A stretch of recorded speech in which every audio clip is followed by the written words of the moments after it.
So good morning and welcome back. आज हम balancing of chemical equation start करने जा रहे हैं। हमने फर्स्ट लेक्चर के अंदर केमिकल रिएक्शंस देख लिया, केमिकल इक्वेशन के बारे में भी पढ़ लिया। आज इम्पॉर्टेंट चीज़ है बैलेंसिंग ऑफ केमिकल इक्वेशन।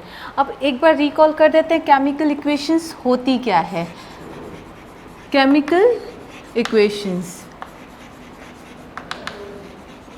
एकदम शॉर्ट में वापस बता देती हूँ। केमिकल इक्वेशन जो फर्स्ट टाइम वीडियो देख रहे हैं, केमिकल इक्वेशन रिप्रेजेंटेशन जो भी है, आपकी केमिकल रिएक्शंस जो हो रही है उसको रिप्रेजेंट करने के लिए जो हम लिख के बता रहे हैं कि ये केमिकल रिएक्शन हो रही है, उसी को केमिकल इक्वेशन कहेंगे। मतलब it is the symbolic representation of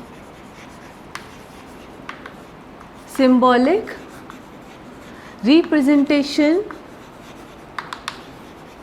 of chemical reaction। अब हमने ये भी कहा कि जो केमिकल रिएक्शन का रिप्रेजेंटेशन है, जिसको हम केमिकल इक्वेशन के द्वारा लिखते हैं, ये दो तरीके से करते हैं। एक बाय वर्ड इक्वेशन और दूसरा बाय सिंबल इक्वेशन। यहाँ तक हम लोगों ने फर्स्ट लेक्चर में कवर कर लिया था। वर्ड इक्वेशन का फिर से रिकॉल जो एग्जांपल एक एक ले लेते हैं। जैसे मैग्नीशियम का मैंने बताया था कि मैग्नीशियम जब ऑक्सीजन के साथ रिएक्ट करेगा तो हमें प्रोडक्ट मिलेगा मैग्नीशियम का ऑक्साइड, मैग्नीशियम ऑक्साइड। ठीक है, इसी वर्ड इक्वेशन को अगर मैं सिंबल इक्वेशन के फॉर्म में लिखूं, मैग्नीशियम को हम रिप्रेजेंट करते हैं Mg से। Mg रिएक्ट कर रहा है किसके साथ? ऑक्सीजन में। ठीक है, ऑक्सीजन के साथ रिएक्ट करके बना रहा है मैग्नीशियम ऑक्साइड। अब ये हमारी हो गई केमिकल इक्वेशन वर्ड फॉर्म के अंदर, जो कि उन कंपाउंड जो भी इंडिविजुअल स्पीसीज़ है रिएक्टेंट की और प्रोडक्ट की, उसको हमने बाय नेम बाय वर्ड लिख के रिप्रेजेंट किया। और सेकंड वे हमारा रिप्रेजेंटेशन है केमिकल इक्वेशन का थ्रू सिंबल्स। अब सिंबल्स के अंदर हम जो भी रिएक्टेंट और प्रोडक्ट के अंदर, चाहे वो एलिमेंट फॉर्म में हो चाहे वो कंपाउंड फॉर्म में हो, उनका रिप्रेजेंटेशन उनके फॉर्मूले से, उसके सिंबल से करके शो करते हैं। और यही जो रिप्रेजेंटेशन है केमिकल इक्वेशन का, ये सही तरीका होता है, शॉर्ट वे होता है and it is universally easy to accept. ठीक है, तो अब हम दोनों ने ये दो तरीके के केमिकल इक्वेशन रिप्रेजेंटेशन देख ली। अब आगे हमारे पास एक चीज़ आती है कि जो भी हम केमिकल इक्वेशंस लिख रहे हैं, क्या वो बैलेंस है? केमिकल इक्वेशन लिखते हैं तो उसके लिए एक इम्पॉर्टेंट चीज़ होती है कि a chemical reaction should follow law of conservation of mass. क्या चीज़? A chemical reaction should follow law of conservation of mass. अब ये क्या है? आप लोगों ने पढ़ा हुआ भी है 9th क्लास में। लॉ ऑफ कंजर्वेशन ऑफ मास किसने दिया था? साइंटिस्ट ए लैवोसियर ने, जो कि हमारे फादर ऑफ केमिस्ट्री भी कहलाते हैं। और इस लॉ के अंदर क्या स्टेटमेंट है? Law of conservation of mass states that mass can neither be created nor be destroyed. ठीक है, स्टेटमेंट क्या है? मास can neither be created nor be destroyed.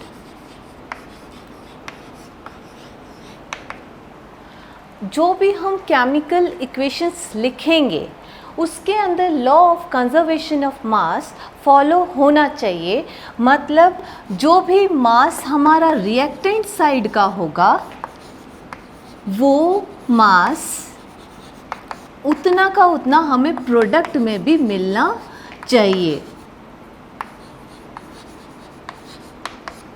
ठीक है, अकॉर्डिंग टू दिस लॉ जो हमारी केमिकल इक्वेशन है उसके अंदर जो भी एटम्स, एलिमेंट्स वगैरह रिएक्टेंट साइड में होंगे उनके एटम बोल दो या टोटल मास रिएक्टेंट का बोल दो, टोटल मास प्रोडक्ट के बराबर होना चाहिए। ठीक है, इसके लिए हम लोग ये कह सकते हैं कि जो केमिकल इक्वेशन है, ठीक है, वो होनी चाहिए क्या, balance. According to this law a chemical equation should always be balanced। अब इस लाइन का मतलब क्या हो गया, जब रिएक्टेंट के जो एटम्स हैं उनका मास प्रोडक्ट के मास के बराबर होगा, तो इसमें हम कह सकते हैं कि जो भी एटम्स हमारे हैं रिएक्टेंट साइड में, ठीक है, जो भी नंबर ऑफ एटम्स हैं रिएक्टेंट साइड में वो किसके बराबर होने चाहिए, number of atoms on product side. किसी भी केमिकल इक्वेशन में law of conservation of mass follow हुआ, उसमें हम कह रहे हैं मास रिएक्टेंट का प्रोडक्ट के बराबर होना चाहिए। अब कह रहे हैं कि ये चीज़ क्या होती है, बैलेंस्ड इक्वेशन।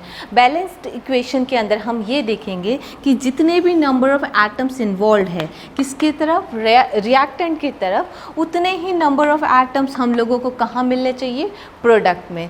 अगर हमें बराबर नंबर ऑफ एटम्स रिएक्टेंट और प्रोडक्ट साइड में मिलते हैं तो हम क्या बोलते हैं, वो केमिकल इक्वेशन जो है, that chemical equation is known as balanced chemical equation.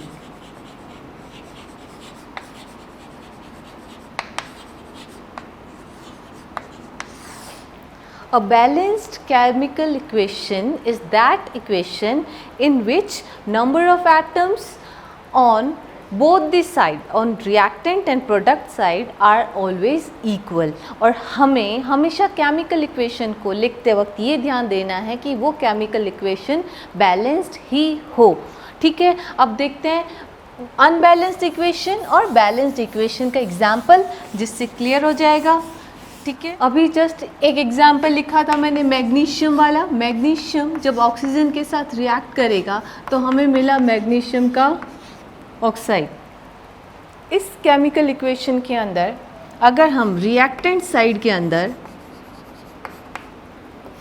और प्रोडक्ट साइड के अंदर नंबर ऑफ एटम्स को कंपेयर करें, अब इसके अंदर टोटल नंबर ऑफ एटम, यहाँ पे रिएक्टेंट साइड में हमारे पास क्या है, मैग्नीशियम एंड ऑक्सीजन, तो यहाँ पे मैग्नीशियम एंड ऑक्सीजन। अब इसके रिएक्टेंट साइड में हम लोग देखेंगे कि मैग्नीशियम के कितने एटम प्रेजेंट है, ऑक्सीजन के कितने, तो मैग्नीशियम के कितने हैं 1, ऑक्सीजन के कितने हैं 2। कंपेयर करते हैं प्रोडक्ट के साथ में, प्रोडक्ट के अंदर आपका कितना मैग्नीशियम है 1, बट ऑक्सीजन यहाँ पे प्रोडक्ट में कितना है 1, जो कि रिएक्टेंट में 2 है, प्रोडक्ट में 1। मतलब ये जो अभी इक्वेशन लिखी है मैंने, इसके अंदर number of atom on reactant and product side are not equal. तो ये कैसी इक्वेशन हो गई हमारी, अनबैलेंस्ड केमिकल इक्वेशन। ठीक है, तो जब हमारी केमिकल इक्वेशन बैलेंस नहीं है, उसे हमने बोला अनबैलेंस्ड केमिकल इक्वेशन।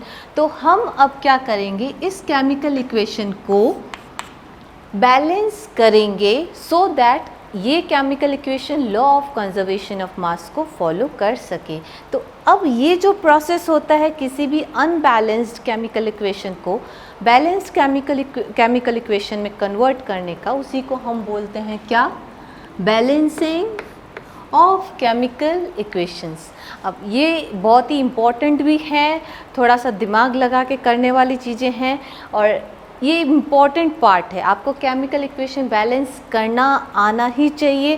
प्रैक्टिस जो है इसकी आपको करनी पड़ेगी सो दैट आप उस केमिकल इक्वेशन को बैलेंस्ड फॉर्म में ही लिखें, ठीक है।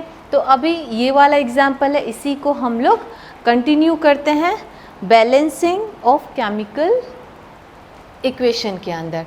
Various steps in balancing a chemical equation. अब हमारे पास क्या क्या होगा, ठीक है। अब यहाँ पे फर्स्ट स्टेप जो भी आपकी केमिकल इक्वेशन है, ठीक है, जैसे अभी ये लिखा हमने मैग्नीशियम प्लस ऑक्सीजन, इसने हमें दे दिया मैग्नीशियम का oxide.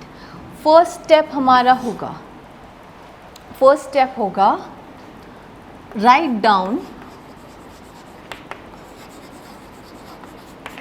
number of atoms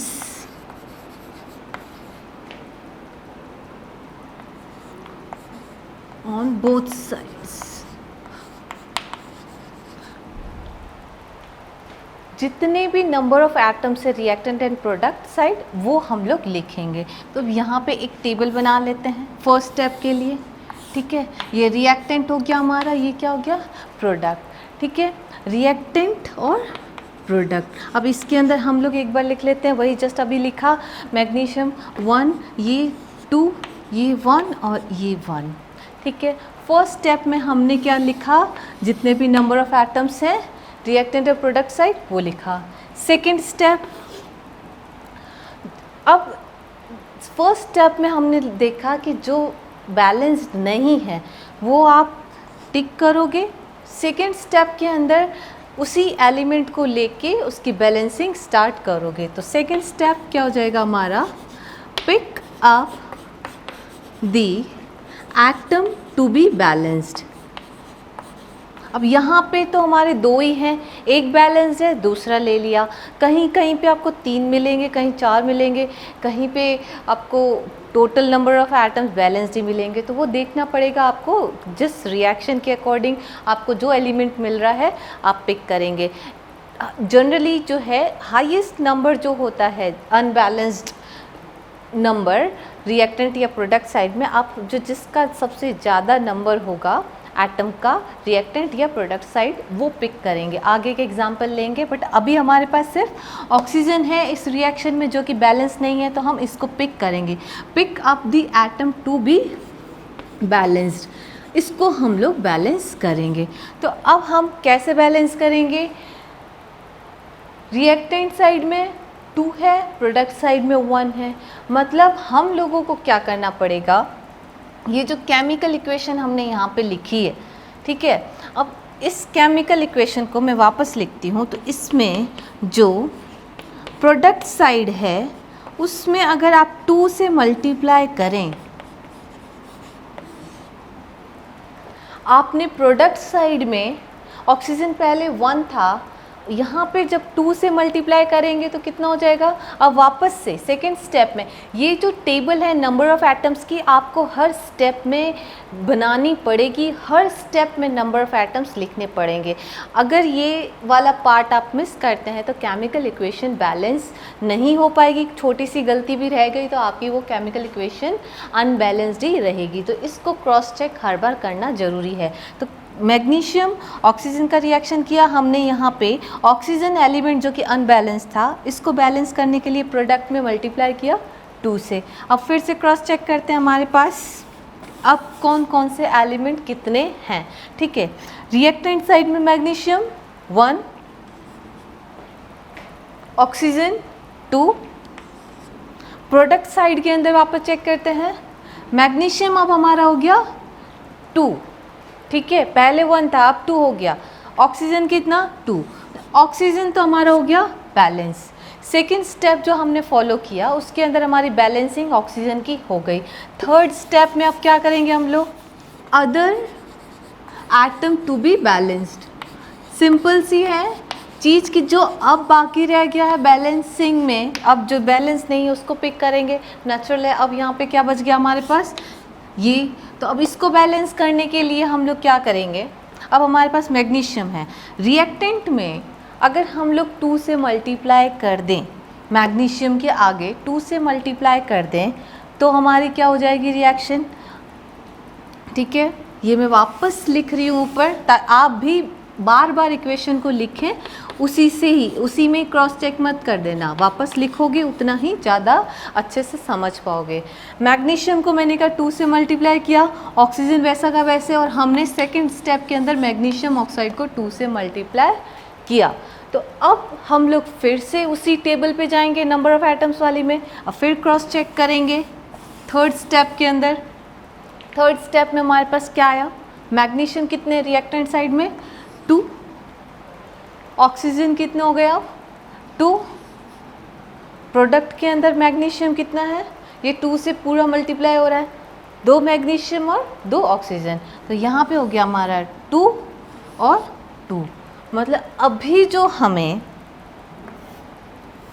third step तक हम आए, फिर हमने नंबर ऑफ़ एटम्स लिखे, तो हमारे पास जो है रिएक्टेंट साइड में जो भी एटम्स हैं, एलिमेंट हैं, उनके एटम्स और प्रोडक्ट साइड में जितने भी एटम्स हैं उनके नंबर इक्वल हो गए। मतलब अभी ये इक्वेशन कैसी हो गई, ये इक्वेशन हो गई बैलेंस्ड इक्वेशन, ठीक है।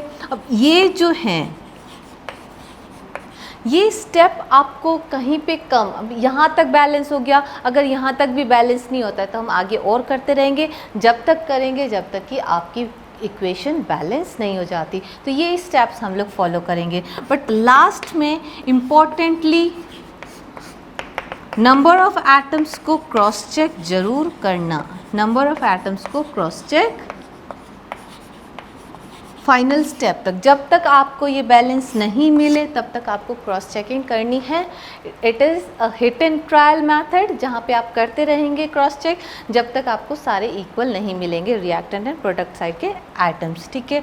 एक एग्जांपल और लेते हैं हम लोग, ठीक है। नेक्स्ट एग्जांपल,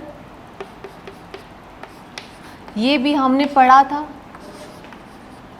हाइड्रोजन ऑक्सीजन मिलके क्या बनाता है, वाटर, ठीक है। अब इसके अंदर हम लोग चेक करेंगे कि हमारे पास रिएक्टेंट और प्रोडक्ट साइड में कौन कौन से एटम है। पहले तो ये देखेंगे एटम कौन कौन से हैं, उसके बाद में हम देखेंगे कितने एटम्स उस एलिमेंट के रिएक्टेंट की तरफ में है और कितने एलिमेंट प्रोडक्ट की तरफ में। तो फिर वही टेबल बनाएंगे हम लोग, ठीक है, रिएक्टेंट और प्रोडक्ट साइड में। अब यहाँ पे जो है ये हम एटम्स की बात कर लें, क्या है, हाइड्रोजन और ऑक्सीजन, बनाओ हाइड्रोजन और ऑक्सीजन। रिएक्टेंट साइड में हाइड्रोजन कितना 2, ऑक्सीजन कितना 2, ठीक है। ये हो गया हमारा रिएक्टेंट। प्रोडक्ट साइड की तरफ चलेंगे, हाइड्रोजन कितना है 2, ऑक्सीजन कितना है 1। तो अब हमने देखा कि जो ऑक्सीजन है वो बैलेंस नहीं है, तो फर्स्ट स्टेप हमारा जो है वो हो गया, फर्स्ट स्टेप के अंदर हमने टोटल नंबर ऑफ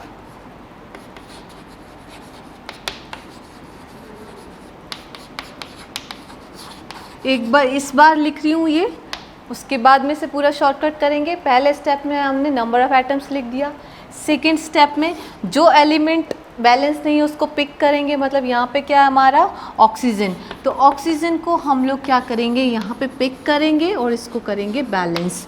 तो ऑक्सीजन को बैलेंस करने के लिए फिर वही देखेंगे, यहाँ पे 2 है, यहाँ पे 1 है, तो आप क्या करोगे कि यहाँ पे 2 हो जाए, इसको मल्टीप्लाई करेंगे तो क्या हो जाएगा हमारा हाइड्रोजन ऑक्सीजन, जो प्रोडक्ट मिला हमें उसको आप जब 2 से मल्टीप्लाई करोगे तो हमारा ऑक्सीजन हो जाएगा 2।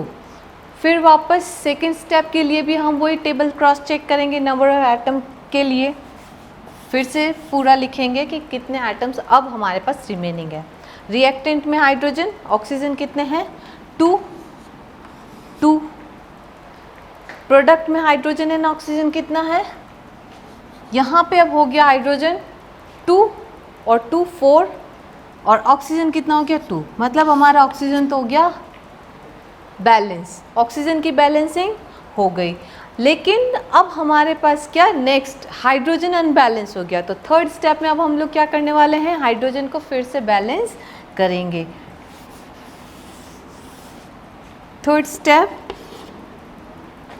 जो है balancing, picking the other element, जो हमारा क्या है हाइड्रोजन, ठीक है। थर्ड के अंदर हम लोग हाइड्रोजन को पिक करेंगे। अब हमें ये देखना है कि हाइड्रोजन जो है, अभी सेकंड इक्वेशन हमें क्या मिली, H2O2 2H2O।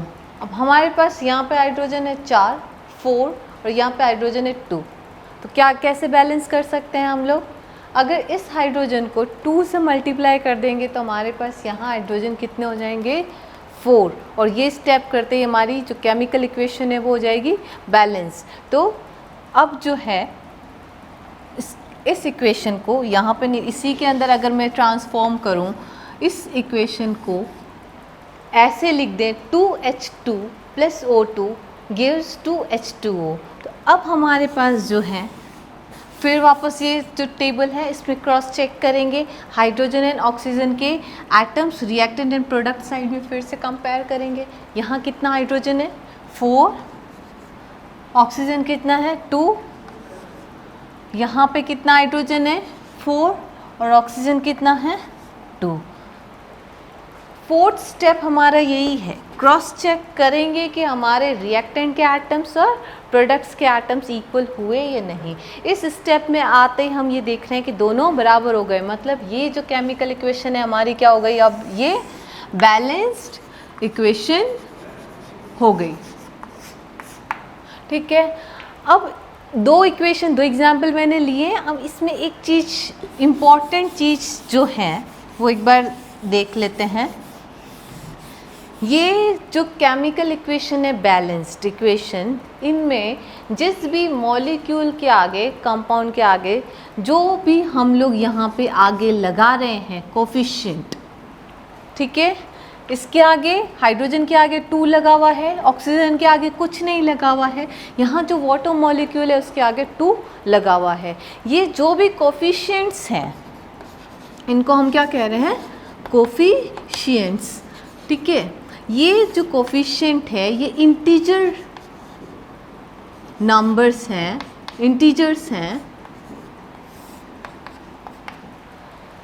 जो कि आपके जो है यूज़ करेंगे, इनको जो यूज़ किया हमने केमिकल इक्वेशन के अंदर लिखा है, इंटीजर्स वैल्यू होगी, इनको हम बोलते हैं स्टोइकियोमेट्रिक कोफिशिएंट। इनको क्या बोलेंगे, स्टोइकियोमेट्रिक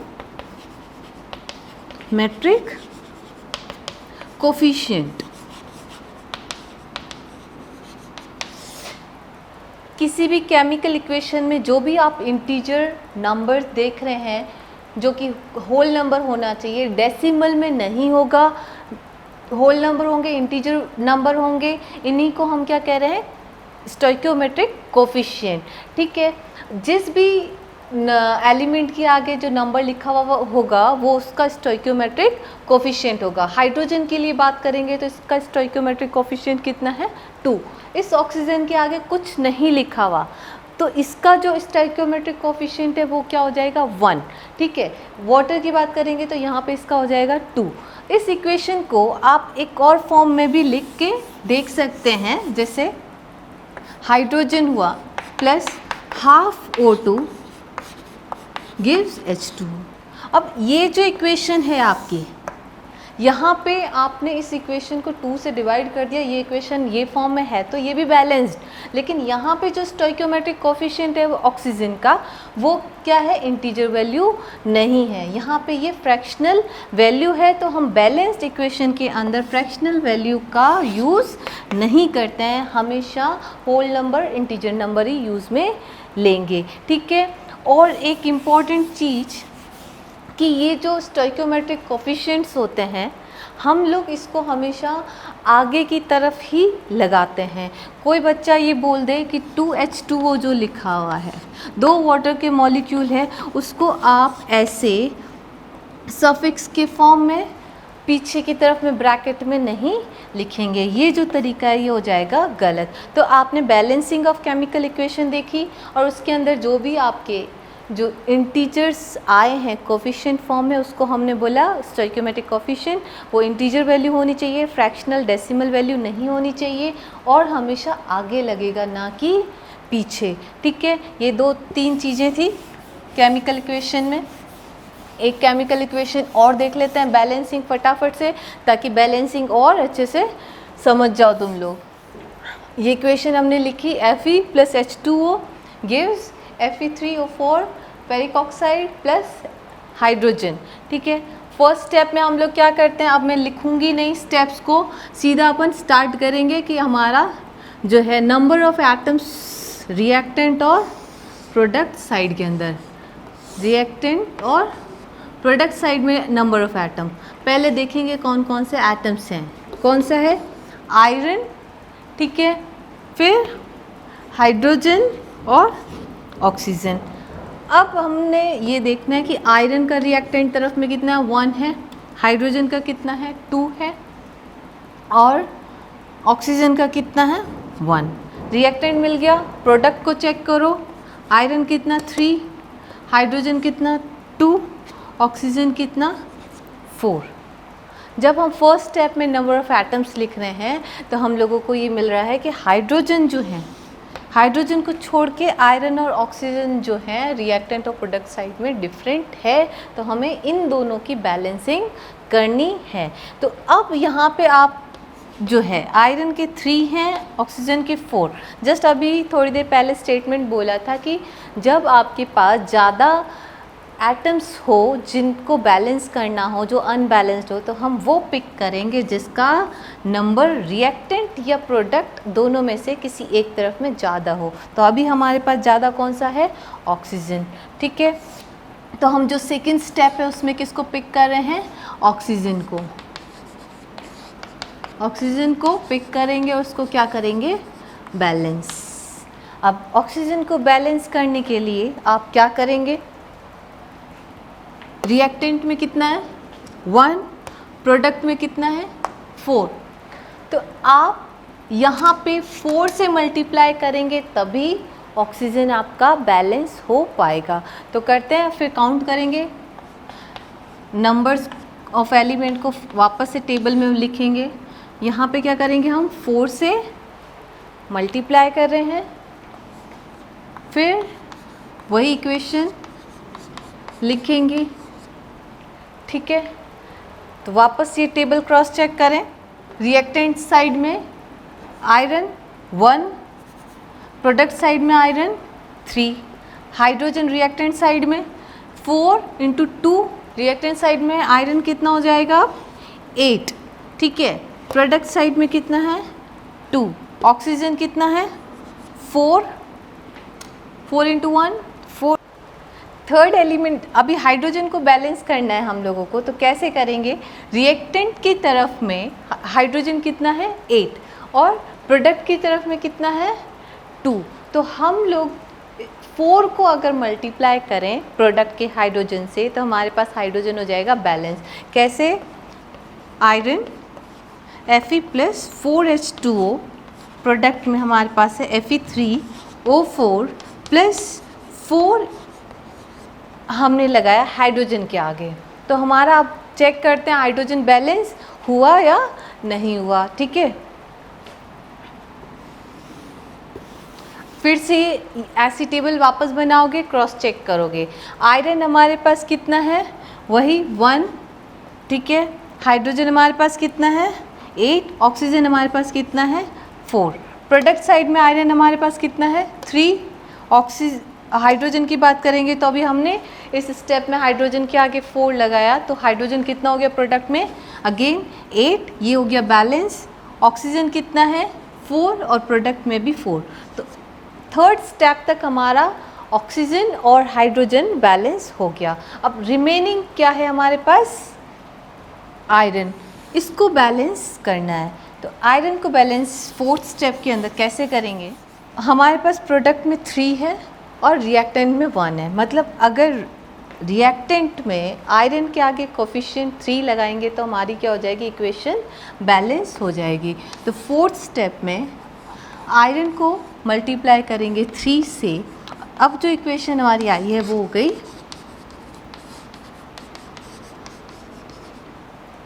बैलेंस्ड। ठीक है, तो अब इसमें जो है रिएक्टेंट की तरफ में आयरन 3 और प्रोडक्ट की तरफ में भी 3, हाइड्रोजन 8 रिएक्टेंट की तरफ में और प्रोडक्ट की तरफ में भी हाइड्रोजन 8, ऑक्सीजन जो है वो रिएक्टेंट की तरफ में 4 और प्रोडक्ट की तरफ में भी 4। तो अभी जो हमने लास्ट क्रॉस चेकिंग की इसमें नंबर सेम है, तो यहाँ पे बैलेंसिंग इस इक्वेशन की हो गई। ठीक है, तो ये आपको नंबर ऑफ स्टेप्स जो हैं अकॉर्डिंग टू द रिएक्शन कम ज़्यादा मिलेंगे, जब तक कि सारे एलिमेंट्स जो हैं बैलेंस नहीं हो जाएंगे। आपको बैलेंसिंग ऑफ केमिकल इक्वेशन रखना है और क्रॉस चेक हर स्टेप पे आपको नंबर ऑफ एटम को लिखकर करना है। हर स्टेप पे ये नहीं लिखेंगे तो स्टेप मिस हो जाएगा, बैलेंसिंग डिस्टर्ब हो जाएगी। तो ये सारा का सारा हमने देख लिया बैलेंसिंग ऑफ केमिकल इक्वेशन। ठीक है, आगे देखते हैं। अब ये जो बैलेंसिंग हमने देखी, बैलेंस तो हमने कर लिया, लेकिन इसकी कुछ लिमिटेशंस हैं। ऑल्दो इससे हमें पता चल गया कि जो भी हमारे स्पीसीज़ है रिएक्ट जो कर रही है उसका पता चल गया, कितना रिएक्शन जो कोफिशिएंट है बैलेंसिंग कर ली, वॉल्यूम पता चल जाएगा, स्पीसीज़ के बारे में पता चल जाएगा। लेकिन इसकी लिमिटेशन हमारी जो है वो क्या है, लिमिटेशंस जो अभी तक हमने बैलेंसिंग किया उसके अंदर हम लोग ये नहीं बता पा रहे हैं कि इस बैलेंस केमिकल इक्वेशन के अंदर जो भी पार्टिसिपेटिंग रिएक्टेंट स्पीसीज़ हैं और प्रोडक्ट जो मिल रहा है उनकी फिज़िकल स्टेट्स क्या है। तो हम लोगों को फिज़िकल स्टेट नहीं पता चल रही है इसके अंदर कि वो सॉलिड है, लिक्विड है या गैस है या एक्वस स्टेट है। तो हम लोगों का ये इसमें मिसिंग है। ठीक है, इसमें रिएक्शन के अंदर हमने ये भी शो नहीं किया कि इनके टेम्परेचर प्रेशर कंडीशंस क्या हैं। टेम्परेचर नहीं लिखा किसी रिएक्शन में, प्रेशर कंडीशंस नहीं लिखे, तो ये भी इस बैलेंस्ड केमिकल इक्वेशन का क्या है, लिमिटेशन है। हमें इस इक्वेशन को देख के उसकी रेट ऑफ रिएक्शन भी पता नहीं चलती है। उसके अलावा रिवर्सिबल रिएक्शन है या नहीं ये भी हम लोग इस रिएक्शन को देख के नहीं बता सकते। कंसंट्रेशन के बारे में भी हम लोगों को पता नहीं चलता है ना, कहीं पे ये नहीं लिखा हुआ ना कि वो डाइल्यूट है, कंसंट्रेटेड है, क्या है, इस चीज़ का भी नॉलेज इस बैलेंस इक्वेशन में नहीं मिल रहा। और सबसे इम्पोर्टेंट कि जो एक्सोथर्मिक और एंडोथर्मिक रिएक्शन है जिसके अंदर हीट का लिबरेशन और एब्जॉर्प्शन है वो भी हम लोगों ने इन रिएक्शंस में नहीं देखा। तो अपनी जो बैलेंस्ड इक्वेशन है उसके अलावा इन चीज़ों को मेंशन करके ही उस रिएक्शन को और ज़्यादा अच्छे से डिनोट कर पाएंगे हम लोग। तो ये चीज़ें लिखना भी मस्ट होता है बैलेंस्ड इक्वेशन में। जैसे रिएक्शन लिखा था मैग्नीशियम वाला, अब हमने ये मेंशन नहीं किया कि इसका फिज़िकल स्टेट क्या है, तो इसको अगर हम लोग मेंशन करेंगे, मैग्नीशियम सॉलिड, ऑक्सीजन किस फॉर्म में है, गैस फॉर्म में है, और जो हमें प्रोडक्ट मिला, ठीक है, प्रोडक्ट मिला वो मिला हमें सॉलिड। तो ये जो बैलेंस्ड इक्वेशन है इसके साथ में इनकी फिज़िकल स्टेट लिख के मेंशन करेंगे। एक एग्जांपल मैंने आप लोगों को बताया था क्विक लाइम की रिएक्शन। ठीक है, क्विक लाइम वाली जो रिएक्शन है ये सॉलिड है। ठीक है, कैल्शियम ऑक्साइड किसके साथ रिएक्शन कर रहा है, वाटर के साथ, जो कि क्या है, लिक्विड है। जब ये दोनों रिएक्शन करते हैं तो हमें क्या मिलता है, स्लेट लाइम मिलता है, जो कि क्या होता है, कैल्शियम हाइड्रोक्साइड। ठीक है, ये बैलेंस्ड है। इसके इस इक्वेशन के number of atoms cross check करके देखना बैलेंस्ड है या नहीं है। ठीक है, ये हमें मिला। प्लस क्या बोला था कि इस रिएक्शन के अंदर जो है हमें हीट लिबरेट होती हुई मिलती है, हीट लिबरेट होती है इस रिएक्शन में। तो प्रोडक्ट साइड के अंदर हमने हीट आपको शो किया। तो ये जो रिप्रेजेंटेशन है एक्सोथर्मिक रिएक्शन के लिए, तो यहाँ पे ये कंप्लीट होती है। कुछ रिएक्शंस जो हैं, जैसे हमने एक रिएक्शन देखी थी, कौन सी, रिएक्टिव मेटल्स जो है डाइल्यूट एसिड के साथ में रिएक्शन करते हैं। जैसे जिंक वाली रिएक्शन देखी थी हमने, उसकी रिएक्शन किससे कराई थी, डाइल्यूट एसिड, डाइल्यूट H2SO4। अब यहाँ पे हमने मेंशन किया कि ये क्या है, डाइल्यूट H2SO4, ठीक है। इसमें क्या हुआ था, हमें क्या मिला था, जिंक रिएक्शन कर रहा है किसके साथ, सल्फ्यूरिक एसिड के साथ में, जिंक सल्फेट बनाएगा, ठीक है, ये एक्वस सॉल्यूशन में चला जाएगा एंड क्या निकला था हमारा, और प्रोडक्ट क्या मिला था हमें, हाइड्रोजन गैस, ठीक है। ये जो मिला है हमें, इसमें भी हीट लिबरेट हुई है और हाइड्रोजन जो है, इस एसिड का जो हाइड्रोजन गैस है वो क्या हो जाएगी, गैस फॉर्म में लिबरेट हो जाएगी। अब एक चीज़ है कि प्रोडक्ट के अंदर या किसी भी रिएक्शन के अंदर अगर गैस लिबरेट हो रही होती है तो उसको हम इस सिंबल से डिनोट करते हैं, ठीक है। इस रिएक्शन के अंदर हाइड्रोजन जो है वो गैस जो है वो लिबरेट हो रही है, ठीक है। अगर कहीं पे आपका प्रेसिपिटेशन बन रहा है, अगर कोई रिएक्शन के अंदर प्रेसिपिटेट बन रहा है तो हम उसको इस सिंबल से रिप्रेजेंट करेंगे, डाउन एरो से। इसका भी एग्जांपल हम लोगों ने देखा था, क्या देखा था, लेड नाइट्रेट वाला, PbNO3 होल ट्वाइस, ठीक है। ये एक्वस सॉल्यूशन लिया हमने इसका, और हमने क्या मिलाया इसके अंदर, पोटेशियम आयोडाइड का एक्वस सॉल्यूशन मिलाया, ठीक है। तो इन दोनों का जब रिएक्शन हुआ तो हमें क्या मिला था, लेड आयोडाइड का येलो प्रेसिपिटेट मिला था। तो वो जो येलो प्रेसिपिटेट हमें मिला है, ठीक है, तो इसको हम इस फॉर्म में रिप्रेजेंट कर सकते हैं डाउन एरो के साथ में। और साथ में हमें क्या मिला, साथ में हमें KNO3 एक्वस सॉल्यूशन में मिल जाएगा, सॉल्ट जो है सॉल्युबलाइज हो जाएगा, 2KNO3। बैलेंसिंग भी हो गई, और यहाँ पे जो है कुछ रिप्रेजेंटेशन भी हम लोग, गैस का है, सॉलिड का है, उसकी स्टेट, प्रेसिपिटेट बन रहा है वो भी मेंशन हम लोग करते हैं। एक रिएक्शन और बता देती हूँ मैं, रिवर्सिबल रिएक्शन अगर कहीं हो रही हो, नाइट्रोजन, ठीक है, नाइट्रोजन रिएक्ट करता है हाइड्रोजन के साथ में, ठीक है, क्या मिलेगा इस रिएक्शन में, हमें अमोनिया मिलता है। अमोनिया जो हमें मिला, ठीक है, इसके साथ में जो है इस हीट 22400 कैलोरी हीट। अब इस रिएक्शन में हम लोगों ने एक सिंगल एरो नहीं बना के इस तरीके का एरो बनाया है, डबल साइडेड एरो, जो फॉरवर्ड और बैकवर्ड रिएक्शन को शो कर रहा है। ऐसी रिएक्शन क्या शो करती है कि ये रिवर्सिबल है नेचर में, ये फॉरवर्ड भी मूव कर रही है उतना ही बैकवर्ड भी मूव कर रही है। तो ये हो गई रिवर्सिबल रिएक्शन का एग्जाम्पल। तो इसी तरीके से हमारी बैलेंसिंग के बाद में भी हमें कुछ जो चीज़ें हैं, उनके स्टेट्स हुआ, उनका टेम्परेचर कंडीशन है, प्रेशर कंडीशन है, वो भी हम लोगों को शो करना होता है, तब जाके वो केमिकल इक्वेशन पूरी सही केमिकल इक्वेशन होगी, रिप्रेजेंटेशन होगा कंप्लीट, ठीक है। नेक्स्ट पार्ट जो होगा हमारे लेक्चर का वो होगा types of chemical reactions and effect of oxidation. तो ये चीज़ जो है बैलेंसिंग एक बार ट्राई करना, बहुत सारी इक्वेशंस को क्रॉस चेक करके, ताकि आपकी प्रैक्टिस हो जाए, ठीक है। Thank you.